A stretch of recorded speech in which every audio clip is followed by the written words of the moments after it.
जय हिंद, नमस्कार। Deepak Tiwari Azamgarh YouTube channel पर आप सभी का बहुत बहुत स्वागत है।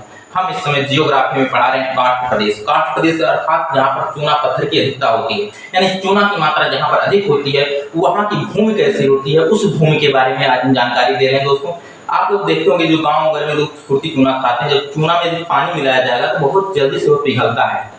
उसी प्रकार से आगे देखते हैं जो काष्ठ प्रदेश होता है या भूमिगत जल। आप लोग जब ज्योग्राफी में भूमिगत जल के बारे में पढ़ेंगे तो वहां पर इसका जो है वर्णन आता है। आइए देखते हैं। जैसे मान लीजिए पृथ्वी है, क्या है? यह मिट्टी है, यह भी मिट्टी है, यह भी मिट्टी है और यह ऊपर वाली भी मिट्टी है। कहीं पर आप लोग देखेंगे जब, तो यहाँ पर मान लीजिए जैसे ही वर्षा की बूंदें यहाँ पर पड़ेगी, यहाँ पर एक रंध्र हो जाएगा। क्या रंध्र का निर्माण होता है। रंध्र को हम होल के नाम से जानते हैं। क्या? होल के नाम से भी जाना जाता है। रंध्र को होल के नाम से भी जाना जाता है। एग्जाम पूछेगा होल यानी रंध्र का निर्माण कैसे होता है, तो रंध्र यानी होल का निर्माण वर्षा की बूंद के कारण होता है। और कहां पर होता है? तो काष्ठ प्रदेश में। काष्ठ प्रदेश अर्थात जहां पर जिस मिट्टी में चूना पत्थर की अधिकता होगी वहां पर रंध्र यानी होल का निर्माण होता है। इसके बाद यही बूंदे, वर्षा की बूंदे जब अधिक मात्रा में पड़ जाती हैं और जब उसका छिद्र जो होता है थोड़ा बड़ा हो जाता है तो उसे हम लोग डोलाइन के नाम से जानते हैं। क्या? डोलाइन के नाम से जाना जाता है। एग्जाम में यह भी पूछ सकता है तो डोलाइन का निर्माण कैसे होता है, तो डोलाइन का निर्माण भी वर्षा के कारण होता है। यह भूमिगत जल की यह प्रक्रिया है। जहां पर काष्ठ प्रदेश की अधिकता होगी वहां पर डोलाइन का निर्माण होगा। उसी छिद्र यानी होल को जब वो बड़ा हो जाता है उसी को हम लोग डोलाइन के नाम से जानते हैं। दोस्तों, इसके बाद यदि आप लोग पढ़ेंगे तो एक होता है जब डोलाइन से भी बड़ा गड्ढा हो जाएगा तो उसे हम लोग युवाला कहेंगे। ये देखिए बहुत आसान है। यदि आप लोग समझना चाहेंगे तो बहुत आसानी भाषा में आप लोग समझ सकते हैं कि जब वर्षा की छोटी सी बूंदें पड़ती है तो उसे रंध्र कहते हैं, क्योंकि हल्का सा बूंदें पड़ेगी तब वो चूना पत्थर जो होता है पिघलना शुरू हो जाएगा तो वहां पर रंध्र यानी छिद्र हो जाएगा छोटा सा, उसी को रंध्र कहते हैं। वही रंध्र जब थोड़ा सा बड़ा हो जाएगा, जैसे किसी चीज में किसी चीज को डला दिए, देखिए वो बड़ा हो जाएगा। जब बड़ा होगा तो फिर डोलाइन कहा जाएगा, और बड़ा हो जाएगा तो युवाला कहा जाएगा। और यही क्षेत्र दोस्तों जब बड़ा होकर के, जैसे यहाँ से आकर के यहाँ पर यदि आ जाता है, यहाँ से यहाँ आ जाता है, पूरा छिद्र बड़ा हो जाता है तो हम इसे विंडो कहते हैं। विंडो का अर्थात खिड़की से, विंडो अर्थात खिड़की, यानी खिड़की मतलब दिखाई दे। जब आर पार कहीं पर दिखाई देता है दोस्तों तो उसे हम खिड़की के नाम से जानते हैं। जैसे मान लीजिए यहाँ से यहाँ तक जब दिखाई देगा बाहर, ये तो वर्षा की बूंद यहाँ से यहाँ तक आ गई, यहाँ से यहाँ तक आ गई तो इसे हम लोग क्या कहते हैं? विंडो कहते हैं। और यही विंडो जब बड़े मात्रा में हो जाए, जब बड़ा रूप अपना ले ले, तो जब यह बड़ा रूप लेगा तो ऐसे जैसे पिघलने लगेगा। देखिए यहाँ पर जैसे बनाए हैं पिघलना लगेगा। जब यह पिघलेगा दोस्तों तो इसे हम पोल्जो कहते हैं। क्या? पोल्जो, इसे पोल्जो के नाम से जाना जाता है।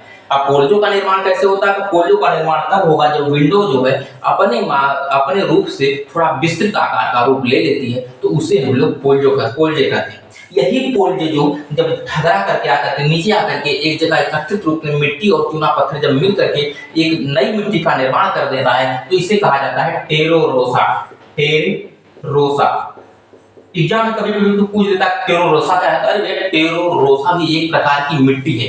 क्या है? मिट्टी। जैसे आप लोग काली मिट्टी, बलुई मिट्टी, दोमट मिट्टी पढ़ते हैं आप लोग ना, उसी प्रकार से टेरेरोसा भी एक प्रकार की मिट्टी है। यह काष्ठ प्रदेश में पाई जाती है। सबसे अधिक काष्ठ प्रदेश में देखा जाए क्या उगता है तो वह काफी की मात्रा सबसे अधिक काष्ठ प्रदेश में पाई जाती है। और यह जो है अधिक सबसे अधिक चूना पत्थर वाली भारत में मिट्टी बहुत कम पाई जाती है, भारत में नहीं पाई जाती। सबसे अधिक देखा जाए तो यह पाई जाती है ब्राजील में। और ब्राजील में एक प्रकार की मंडी है, जैसे आप लोग यूपी बिहार में देखते होंगे बहुत बड़ी बड़ी मंडियां लगती हैं जिसमें सब्जी वगैरह का जो है वितरण किया जाता है, वहां पर सब्जी वगैरह किसान द्वारा बेची जाती है।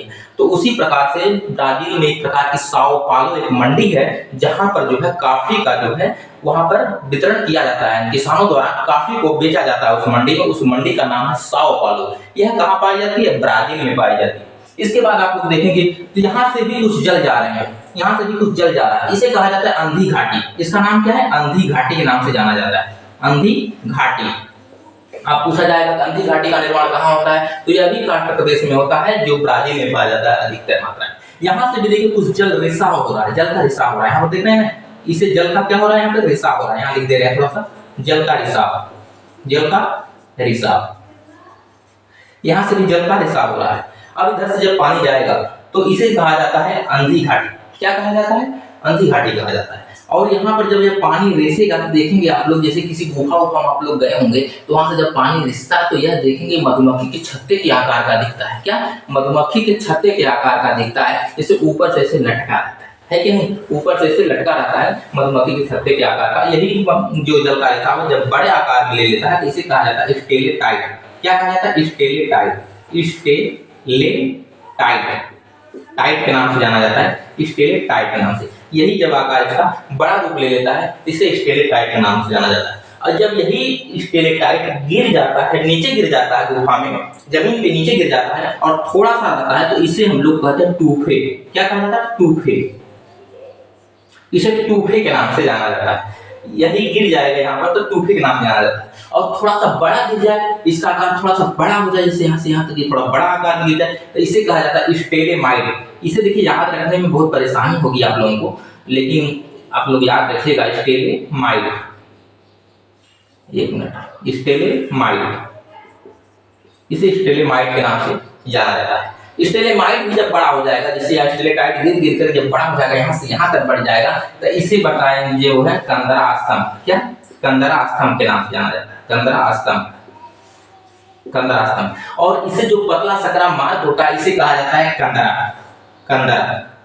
अब कंदरा में एक प्रकार का स्तंभ बना हुआ है, इसलिए जो इसे कहा जाएगा कंदरा स्तंभ। अब यहाँ बताइए पानी चला जाएगा कि नहीं? पानी पूरा चला जाएगा, पानी पूरा अंदर से चला जाएगा, यहाँ पर जाकर के पानी पहुंच जाएगा। यहाँ से अंदर से, जैसे आप लोग नदी वगैरह में देखते हैं तो पिलर रहता है कि नहीं? पिलर, तो पिलर के अंदर से पानी चला जाता है आराम से ना, उसी प्रकार से यहाँ पे पिलर रहता है लेकिन फिर भी पानी यहाँ से चला जाता है। अब ये पिलर बनता कैसे? जब स्टेलेटाइट अधिक मात्रा में गिर जाएगा, गिरते गिरते जमा होते होते ऊपर तक पहुंच जाएगा तो एक प्रकार का पिलर का निर्माण हो जाता है, जिसे हम लोग कंदरा स्तंभ के नाम से जानते हैं। इसमें कुछ टॉपिक अभी और बची हुई है, उसे हम बताएंगे आपको अगली वीडियो में। मिलते हैं दोस्तों अगली वीडियो में, तब तक के लिए हमारी वीडियो देखने के लिए आप सभी का बहुत बहुत हार्दिक अभिनंदन एवं स्वागत है। धन्यवाद।